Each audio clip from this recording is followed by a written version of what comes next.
If you are moving into a new role or you have just moved into a new role, here are three mistakes even senior leaders make.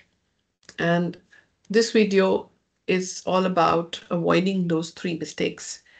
What are the reasons for it? And what is it that you can really do to ensure that you are able to scale your first 3 months with confidence? So here are the three mistakes even senior leaders make when taking on new roles and how you can avoid them. So stepping into a new leadership role, whether it's a promotion or moving into a new company or an expanded scope, is both exciting as well as risky, right? Even seasoned executives stumble into their, first 90 days, first 3 months, maybe derailing momentum, credibility, or long-term success. After coaching hundreds of leaders transitioning into new roles, I've identified these three critical mistakes that hold them back and how you can avoid them. Mistake number one, assuming you have all the answers or you must have all the answers. This is a trap.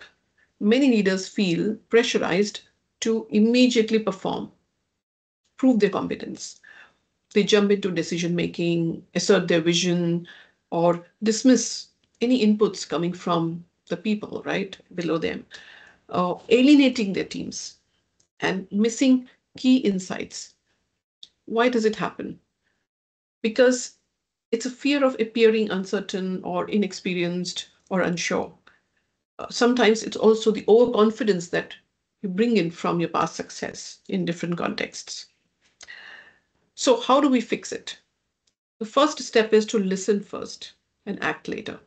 Spend your first 30 days in discovery mode, just like we do as coaches. When we work with a new client, we spend the first 30 minutes at least to understand the perspective of the client. So what you need to do here is ask what's working, what's really working already that we should preserve. And the second question you should be asking is what's one change that would have an immediate impact?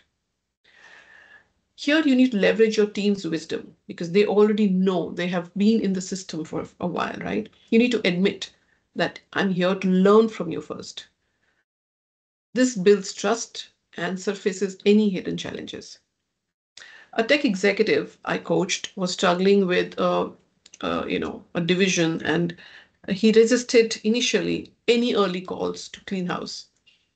Instead, he held one-on-ones with his team members and discovered process bottlenecks, not incompetence, right? Which could have been the issues. What were the things that were stopping the processes to work well? And within months, the productivity soared.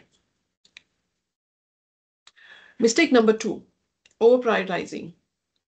Over prioritizing quick wins over relationships. This is also a trap.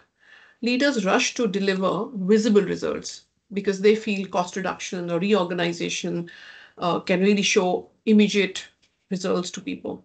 But they neglect stakeholder alignment. Later, they face resistance, sabotage, or even silent disengagement. Why does this happen? Is because they're focusing on short-term performance pressures from boards and CEOs and underestimating the power of the informal networks. The way you can fix it is by mapping the influence landscape. So identify who are your allies, who can champion your agenda, who need early wins to convert, who are the skeptics, who are the gatekeepers whose support is non-negotiable.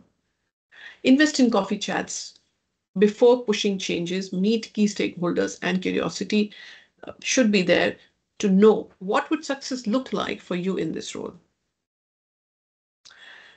A retail CEO accelerated their integration by delaying structural changes until they had secured buy-in from two tenured VPs. Their endorsement gave her credibility no memo could match. Mistake number three is failing to redefine success for the new role. The trap here is leaders recycle synergies from their past roles, assuming what worked before will work again.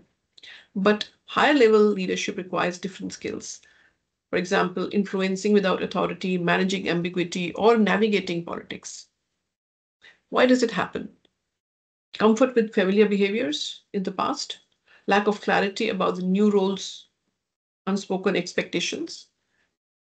And the way to fix it is to clarify the real job. Ask your boss, what does success look like at 6 months versus 3 years?